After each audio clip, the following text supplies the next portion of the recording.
Got a Walmart gift card but want to shop on Amazon? Here's what you need to know.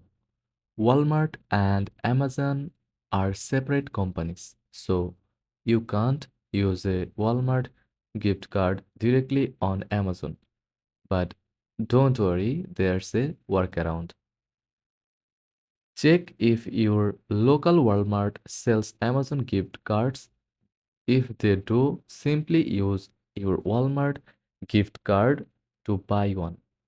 Alternatively, you can trade your Walmart gift card for an Amazon gift card on a reputable gift card exchange website. Just be cautious and use trusted platforms.